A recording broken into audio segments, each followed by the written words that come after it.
Welcome to the Bulwark podcast. I'm Charlie Sykes. What a remarkable week. I am old enough to remember when August used to be the dog days. And I think I've mentioned this several times. Last August turned out, I think, to be pivotal for the Biden administration. And this August certainly has the potential of also being a pivotal month. You're seeing a shift in the conventional wisdom about the midterm elections. Inflation seems to be cooling a little bit. The tide may be turning in the war in Ukraine. All of those things are happening. Meanwhile, Joe Biden and the Democrats are racking up some pretty big and unexpected legislative wins. Whether they'll matter or not in normal America, we don't know. And we continue to have primary elections that underline Donald Trump's absolute vice-like grip over the Republican Party as he goes from strength to deplorable strength. More election deniers move closer to power. You have the right absolutely in fuego after the raid at Mar-a-Lago, Republicans who are rallying. There's a big rah-rah moment. And yet, because we live in a split screen universe, which is a nice way of saying alternative realities, we are also, you have to acknowledge that Donald Trump has had a hell of a week. I mean, we could spend the first 10 minutes just going through all the stuff that's happening to him, whether it's the Fulton County grand jury, the investigation in New York, the appeals court ruling that says that he actually has to turn over his tax returns, which are apparently not under audit anymore, turn over his tax returns to Congress, more subpoenas being issued to his henchmen and his Confederates. Pennsylvania congressman has his phone seized. So to sort out all of this, including how the hell we got here and whether it will make a difference, we're very lucky to be joined by Dana Milbank, nationally syndicated columnist for the Washington Post, who is out with a new book this week, The Destructionists, the 25-year crack-up of the Republican Party. Dana, welcome back to the podcast. It is great to be with you, Charlie, in this very busy August week when everybody was supposed to be at the beach. Well, that's it. I mean, honestly, there was a time in my life where I think everybody in journalism that I knew would have taken pretty much this week off. This would be the week that, you circle it on your calendar. Well, nothing's going to happen then, right? Exactly. And who in their right mind would release a book then? Well, it's a bold But here we are. August is the new November. Well, that's true because there is no downtime. Okay, so we have a lot of ground to cover, but I think we have to start with the fact that the former president of the United States pled the Fifth Amendment 440 times yesterday. This is part of the civil suit investigation by the New York Attorney General, Letitia James, who is probing Trump's business operations. And Trump issued a statement that he's just not going to answer any questions from the racist Attorney General of New York. By the way, Dana, okay, so just so people don't think I'm reaching here, the fact that he throws in the word the racist Attorney General, basically, isn't that Donald Trump's way of saying, and by the way, she's black? I mean, what else? Why else did he just throw that word out there? Yes, and I'm not even sure why he feels he needs to use coded words anymore. The cat's out of the bag. You can go ahead and say the Attorney General is black and therefore is after me, just like that Mexican-American judge is after me. Yeah, I mean, we're sort of way past the era of subtlety here. But the fact that the former president, pled the Fifth Amendment, which, of course, he has every right to do as an American citizen, not to give testimony that would incriminate him, right? He is completely free to do that.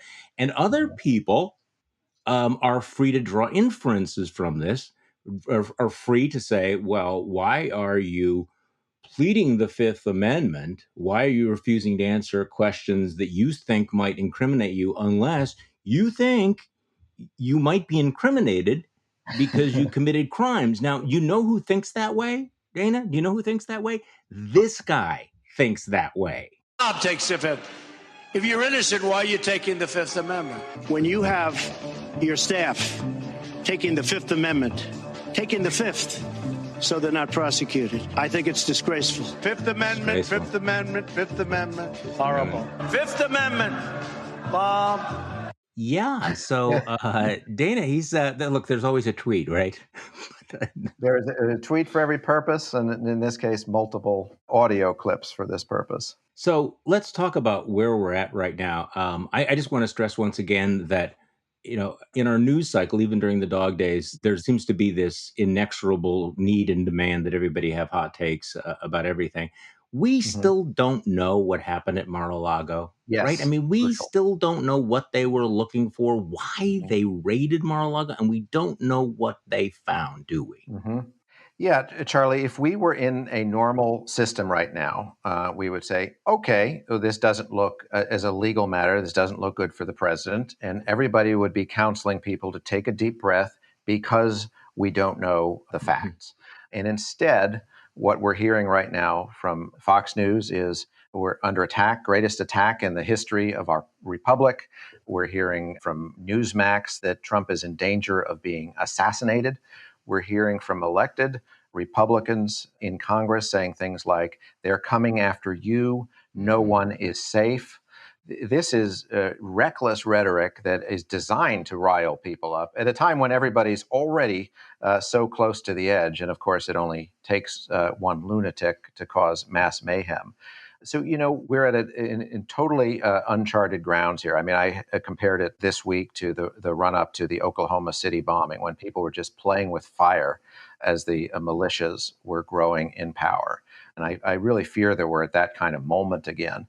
So on the one hand, we've got the legal discussion going on, but it's completely eclipsed by this notion that this corrupt, racist government and the corrupt FBI and the DOJ are persecuting their political opponents. So even Trump sitting there and taking the fifth is yet more example to his supporters of him being persecuted, of him being the victim. There is nothing that can occur in our system now without it redounding to Trump's victimization. Well, you wrote this week, I would like nothing more than to be wrong about this, but the reckless response by the GOP Fox News access to the FBI search of Mar-a-Lago makes it feel as though we're falling into the abyss. And coincidentally, I quoted that in my newsletter yesterday saying, I too would like you to be wrong about this, but you're not. This does feel like a uniquely dangerous moment. And it's the moment at which you would hope that if there are still responsible voices on the right in the Republican Party, this would be the moment that they would be, raising, caution flags, and yet they are whipping it up, providing the permission structure for the most absurd and obscene conspiracy theories and characterizations of their own government. Yeah, and I mean, I could see them, wanting to rally behind Donald Trump, but the way in which this is being done now it's a deliberate effort to turn people against the government, to believe that the government is out to get them. And this is exactly the sort of thing we were seeing from the likes of Steve Stockman, remember him, and Helen Yeah. Chenoweth back in 1994. Jeez. If the ATF Gosh. agents are, coming for you, take a headshot, Kill them. kill the SOBs, said Gordon Liddy. And look, that's why I said I'd really like to be wrong about this, but we're already at a point of violence. And if you look at, as some have at the, pro-Trump boards and social media, they're talking, huge talk of civil war, calls to arms. When does the shooting begin? Bloodshed. And, as I was saying a moment ago, it doesn't mean that, you have to have some coordinated patriot group or oath keepers doing this. You need to have one guy in his basement who just, has a 3D printer and just made a switch for his Glock handgun that allows it to Yeah. fire 15 rounds in a second. So it just seems to me, you never want to say any one piece of rhetoric is responsible for any one act of a madman, but a whole lot of inflammatory rhetoric is going to cause things to go badly. And people, I think, do need to understand. We were talking about, seditious conspiracies and insurrection attempts to overthrow the government. However, the other side of that story is that if you convince enough Americans that your government is indistinguishable from East Germany or communist Cuba, if in fact they are oppressive tyrants who are destroying the Constitution, if you convince people that in fact the election was stolen, then it is not a completely irrational response to say, then we should overthrow that government, right? I mean, this is what sows the seed that if you look at police and law enforcement and the federal government as jackbooted thugs who pose an Mm-hmm. imminent threat to everything that America stands for, then Mm-hmm. then the patriotic thing is to fight back and to engage in insurrection. I mean, this is the danger. I'm not defending it or providing a rationalization, but to just Yeah. underline the real danger of what Yes. happens if people begin to think that the democratic process is completely illegitimate. And the only response to this kind of tyranny is 1776, is to shoot these guys in the head if they're about to Yeah. take away your rights. Yeah, tragically it is rational. Remember Sharon Angle, another famous Sure. name. This was from 2010. Talked about Second Amendment remedies being used to respond to the tyranny of the government. Tyranny is showing up quite a bit again, even from elected Republicans. So that is, I mean, if you are under attack, if the government has resorted to tyranny, well, that's exactly what your Second Amendment remedies are for. So it's not like a theoretical risk. We've seen this happen at various times. We saw it in 94, 95. We saw it in 2010, 2011. And now we've had a much bigger buildup and much more easier for would-be malefactors to coordinate online or just to radicalize online. And the weapons are a lot easier to come by. So one of the really interesting things that you've done in this new book, The Destructionist, the 25-year crack up of the Republican Party, is you try to address a question that I wrestle with all the time is like, how long has this been going on? Where did this come from? Was there some sort of a turning point? So in your book, when you ask the question, how did the GOP get where it is today? You trace the roots of the conspiracies and the lies that are, have created the world. And you go back to 1994 when Newt Gingrich led the party to the midterm victory. So, talk to me about why you think that Gingrich was the pivotal figure in this devolution, deconstruction of the Republican Party. Sure. And Charlie, I want to say that it wasn't obvious to me in real time that this is where this was going to go. It was disturbing, but it wasn't obvious to where this was going to go. And I know there were a lot of good Republicans at the time, and people who were maybe yourself included, who were aligned with a lot of this, who could not at all True. see where this was going. But in retrospect, it makes a lot more sense. So you had Newt Gingrich in the 1980s, late 1980s, was saying the real problem with the Republican Party is they don't teach you to be nasty enough. So he sends out the famous memo in 1990 saying, speak like Newt, talk about Democrats, that they are corrupt, that they're traitors, that they're abusing power. And of course, his actual activities against two different Democratic speakers of the House, it just introduced an entirely new politics. It's commonplace now. This is, we're all living in Newt's world right now. But when you think about the constant shutdowns, obstruction, the bitterness, well, that has roots in the shutdowns of 1995 and 1996. The constant bitterness in our politics has roots in Newt's lexicon, and also the conspiracy theories. The big lie that we talk about now, the prototype for that I described in the book is remember Vince Foster. Oh, geez. Yeah. So of course there have always been conspiracy theories.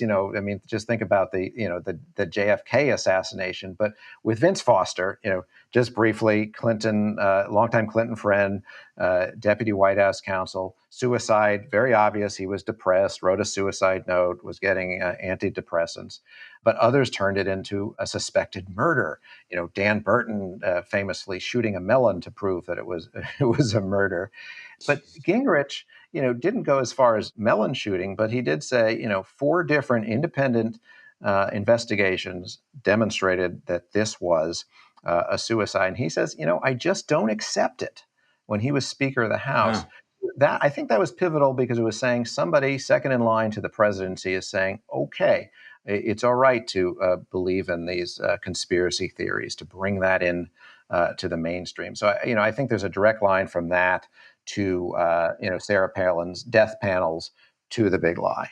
So what's interesting about your analysis is you write that the contract with America really wasn't that significant in 1994. It really didn't get that headway, but you're right. But the rise of Gingrich and his shock troops sent the nation on a course toward the ruinous politics of today. So it's not the ideology, it's the tactics, it's the posturing, it's the willingness to go there. Is that your thesis? Right. And I don't think Gingrich wasn't particularly ideological. No. Like Trump himself, he started out with many different positions than the ones he wound up with. And, we've got to remember Donald Trump. I followed him around in 1999. He thought he might run for president on the reform ticket. He was pro-choice. He was for universal health care. He obviously donated a lot of money to Democrats. And his rival, Pat Buchanan, he's saying we need to be for tolerance. He went to the Wiesenthal Center in Los Angeles to talk about This is tolerance. Trump. Yeah. So he completely reinvented himself to get out in front of what he saw as this growing nativist base of the Republican Party. So that Trump reinvention, the Gingrich reinvention, it wasn't about ideology. The Bush administration with, Dick Cheney popping up and saying Reagan proved that deficits don't matter. I mean, decoupling the Republican Party from small government conservatism. It over time lost its moorings in conservatism, in small government conservatism. So in a very real sense, I think the Republican Party left you, Charlie. By the way, since you mentioned that section on Trump's early run when he was reinventing himself as sort of the anti-Pat Buchanan, I read those several pages out loud to my wife because it's really extraordinary. If you want to know about where Donald Trump came from and how the posture he's taking now is completely different than what some of the things he was talking about. Let me tell you just a very brief story that I have told before, and this is in the interest of full disclosure, that in early 1995, right after the Republican takeover and Gingrich was riding high and was writing a book, I actually was hired to be his ghostwriter for his book. And I spent a week with the speaker, which was quite an experience. I eventually decided that this guy was completely incoherent in terms of his ideas. I mean, watching him, that he was too crazy to deal with. So I bailed on the project, which was one of the best decisions I ever made. But I also came to the conclusion that Gingrich was something other than a principled person who is interested in a coherent philosophy of government. I'm putting that as nicely as I possibly can. So that, yes, for people who say that, well, this is all the inevitable result of conservative ideology, guys like Newt Gingrich were among these first of the, well, look, I mean, there's always been liars, there have always been charlatans, but he was the first person who seemed to be bringing that sort of charlatanism, that really also aggressive, in your face, triggering the opposition for the sake of triggering the opposition into the center of our politics. And we haven't gone back from that. And no one's able to push back against that anymore. Yeah, I mean, Trump is not the inevitable result of conservative ideology. He's the betrayal of conservative ideology. And yes, of course, you saw that with Gingrich, and you certainly saw it in the spending during the George W. Bush administration was greater than at any point since Lyndon Johnson. But it was a betrayal of conservative principles. I mean, obviously Ronald Reagan himself would have no home in this Republican Party. It's very clear that John McCain wouldn't. George W. Bush clearly doesn't. Dick Cheney has returned, but it's very clear that he's lost this battle already. So it's very much a betrayal, in my view, of conservative principles. I can't tell you how many discussions I've had with people. I used to cover the White House during the George W. Bush administration, and saying to them, can you remind me what we were all fighting about back then? Oh, gosh, yeah, no. Because, it seemed like everybody was at each other's throats, but they were talking about the size of tax cuts. They weren't talking about pedophiles with dementia turning us into a socialist dystopia. We were discussing what was best for our nation because each side believed still that the other side was the opponent, not the enemy. It was in transition then, but now that is entirely lost. So it's totally speculative. I see somebody on Twitter is raising the question, like, would Ronald Reagan have gone along with Donald Trump? And of course, we absolutely don't know, have no idea, which is why the Dick Cheney story is so interesting. It's a little bit like a time machine, like somebody who has come from a different era. And it's like, okay, what would you, from this era, from the before times, what would you think about what's happening now? And we know where Cheney and Liz Cheney are standing here. Now, I don't think it's possible to overstate the role of the donor class, the media, the interest groups, and everything. So you talk about the unraveling. How do you measure the unraveling? How do we chronicle the unraveling of the threads of democracy and civil society over the last quarter century? Well, look, I think, Charlie, there have always been the conspiracy minded. There have always been the violent. There have always been the authoritarian. There's always been the white nationalists, the racists. And so we've already discussed how these popped up at various times. Like Pat Buchanan, for example, and before that, the John Birch Society. But there was always sort of a nucleus. There were people in the Republican Party. There was, Bob Dole would push back against that. Uh, there was Charlie Sykes refusing to be Newt's ghostwriter. There was George W. Bush. And there's George H.W. Bush. There was a solid core there that would say, no, we're not letting that into the tent. Yes, we're going to try to harness that energy, but we're not going to let them take over. Gradually, they took over. So I've sort of put it into four baskets. One is sort of the loss of contact with reality, the beginning of the alternative facts, the idea that you can say things that are just fundamentally not true and get away with it, and a large proportion of your voters are going to believe that.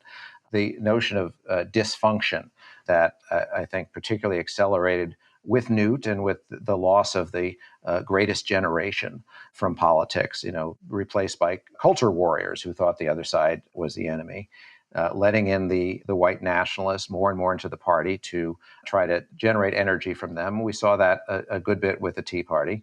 And then these anti-democratic tendencies, which I think is inevitable if you're going to place your future of your party with disaffected, non-college educated white voters. They are becoming a minority. The only way you win then is to get them to turn out in extraordinary numbers. So that's what leads us to where we are now with what's happening in the state legislatures, with disenfranchisement and taking over of the voting operations. But none of this would have happened if we didn't have, after they initially recoiled at Donald Trump, the Republican establishment in 2016, after he secured the nomination, saying to the donors, it's okay. He'll be our guy. He'll be our useful idiot.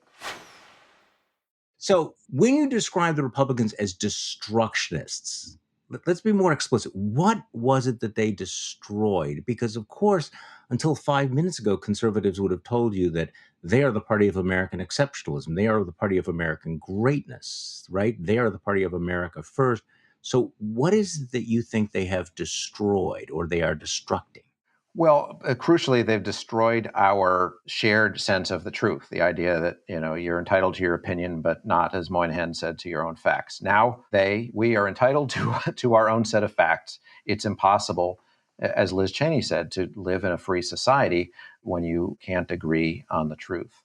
This whole idea, Mitch McConnell famously said, we want to make Barack Obama a one-term president and, build up a litany of defeat so that suddenly he becomes a failure. That was one thread that was pulled out. The transition from Bob Michel, who successfully shepherded Ronald Reagan's agenda through the Democratic House by working on consensus and making concessions, with Gingrich, who said, we're going to stop things at all costs. Now, yes, they got through welfare reform and a balanced budget. So he learned after his initial obstructionism. But that became the way things would work going forward. After the Bush administration came in, and we expected with the 50-50 Senate, this extraordinary close election, they would be governing by consensus. But Karl Rove and others had this innovation that there's no more persuadable voters. We just need to turn out our side in maximum number, and ideally depressed turnout on the other side, and we win. And guess what, Charlie? They weren't wrong. You can, at least in the short term, you can definitely do that. And the whole idea is we don't need to have consensus. We don't need to compromise with the other side. We're just going to get every maximum thing we can out of our side. The Hastert rule, same idea. That the idea is you have to have consensus within your own caucus. You can't be striking a deal with the other side. So I've used the term the recessive gene on the right, that we always had the politics of paranoia, the conspiracy theorists, the nut jobs, the crackpots, et cetera, in the party. But they were always sort of on the fringe. Pat Buchanan maybe, was able to break out a little bit in 1992, but but ultimately he didn't get the nomination. It was not, his party, and so he was out there, praising Adolf Hitler, and lamenting the treatment of European Right. Americans, and they were never dominant. Donald Trump came along, and I guess this is the whole, chicken and egg problem about what white nationalism and racism. They are tapping into it in a really raw, ugly way, which would Hmm. suggest that it was always latent there. But so, in your read, how much was always there, and how much though is being fomented? And I ask this because I continue to look at the voters in places like Wisconsin, who voted Hmm. for Barack Obama twice and then voted Hmm. twice for Donald Trump. So Hmm. what is it? I mean, it's what is your take on that? There have always been crackpots in Yeah. American culture on the right and on the left. And I don't think people on the right were any more likely to believe in conspiracy theories, any more likely to be violent, are arguably more likely to be authoritarian, but I don't think that's by a substantial margin. And so what's happened here is not that there are more of these people. I don't think there are more people today in America who don't believe in democracy than there were 10, 20, 30 years ago. The problem is they've been mainstreamed. They've been allowed in by people who knew better, by the leadership within the Republican Party. So, that's the crucial change that happened. It wasn't a change to us as Americans. It was about who we're allowing to be in the mainstream. And, I think Trump happened in large part, and before that, the Tea Party happened in large part because of a backlash against a black president. And yes, there are a number of people who were Obama voters who became Trump voters. But I think even more of the story of Trump is different people entirely turning out in extraordinary numbers for Donald Trump, who got his start with the birther campaign in 2011, fueled by Fox News. A blatantly racist notion that Obama wasn't born in the United States, which was just one step away from saying he's a Muslim. And what was he, a Kenyan neocolonialist or Something like that. something that Newt had said?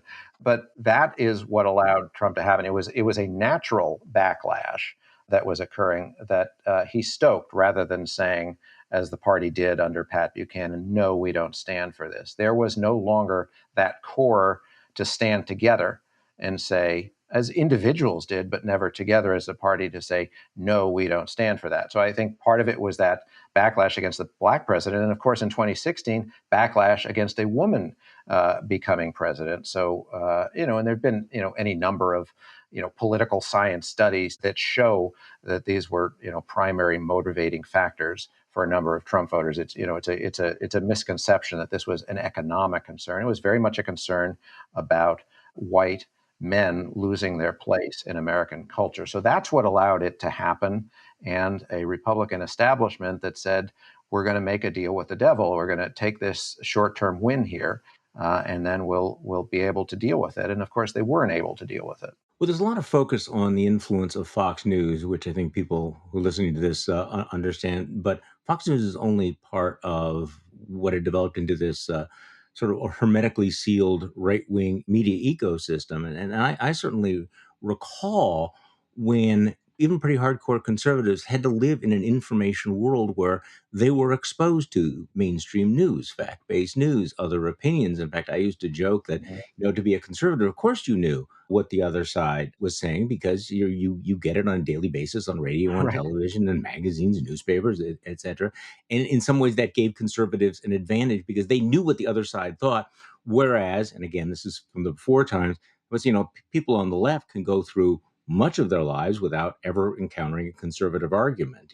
So I mean, William F. Buckley used to joke about the liberals were actually surprised to hear that there was another point of view on all of this. Well, that's completely changed now, hasn't it? Because you can live in a world in which, not only are there no legitimate arguments or facts or issues that you need to confront that might challenge your worldview, but that you can really bask in a world that reinforces all of your priors and that is constantly designed to make you paranoid, outraged, and Mhm. angry at anyone who Mhm. doesn't agree with you. I mean, that really has been a change in the last 25 years, hasn't it?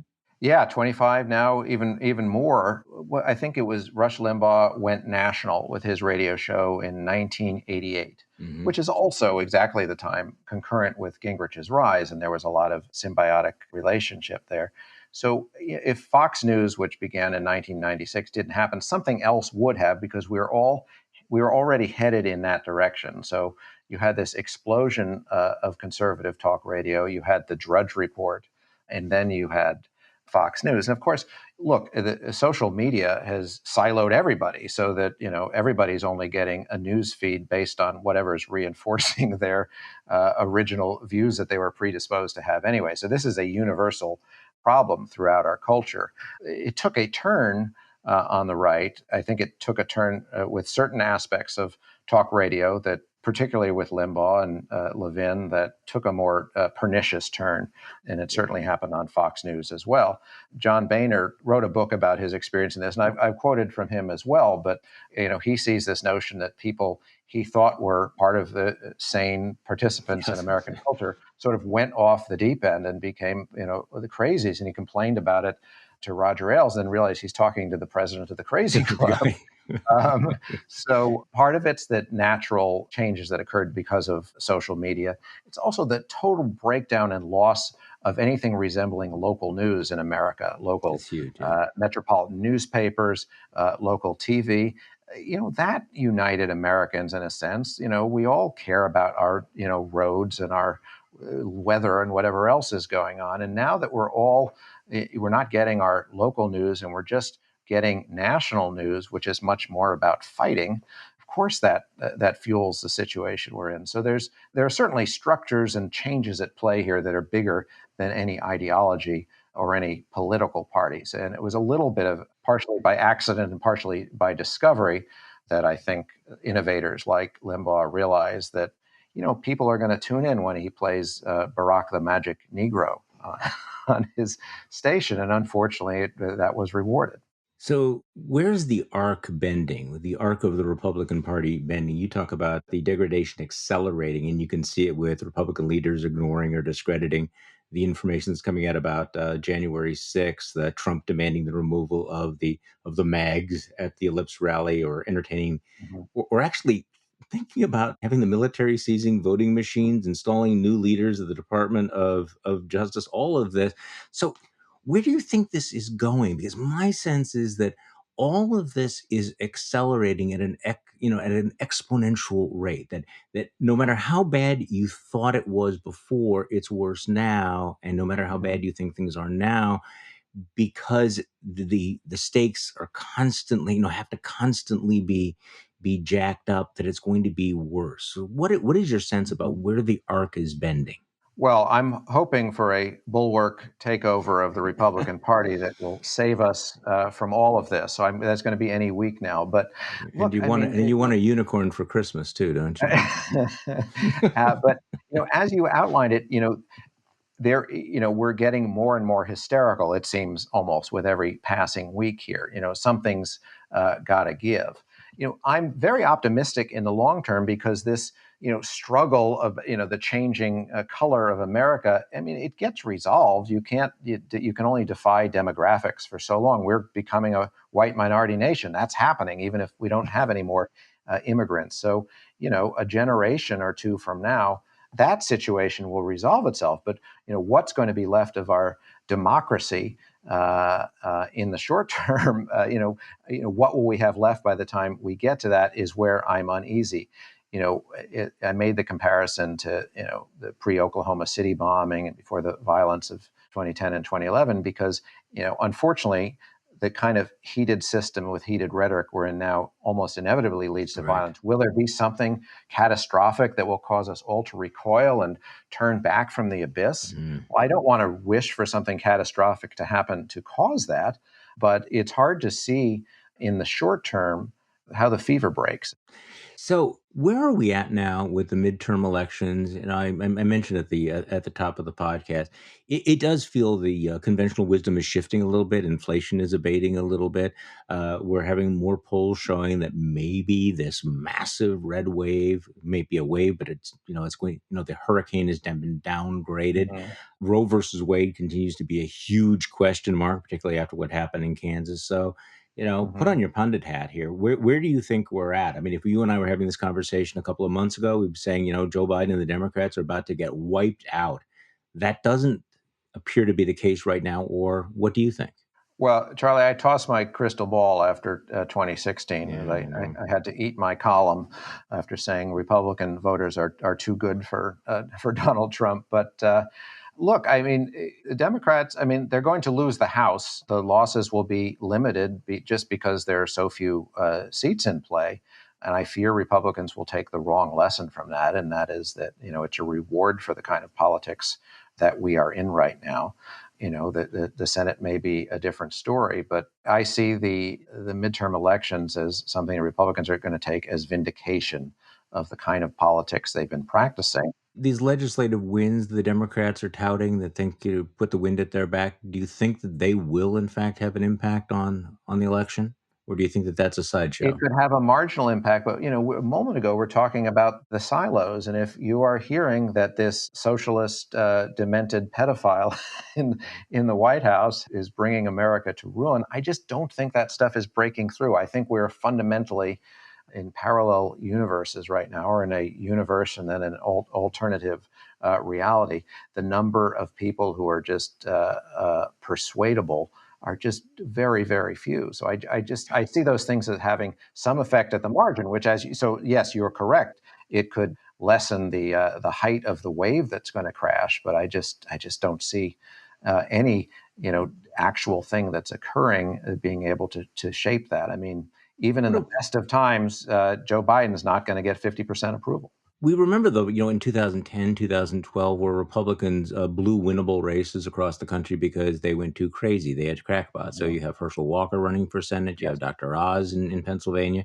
You have Kerry Lake running for governor in Arizona, Doug Mastriano in Mhm. Pennsylvania. All of these were eminently winnable races for Republicans. I guess the question is crazy still disqualifying? Well, I think it will be, and that's the only reason why the Senate may remain Democratic, is because the crazies have certainly prevailed in Republican primaries, thanks in no small part to Donald Trump.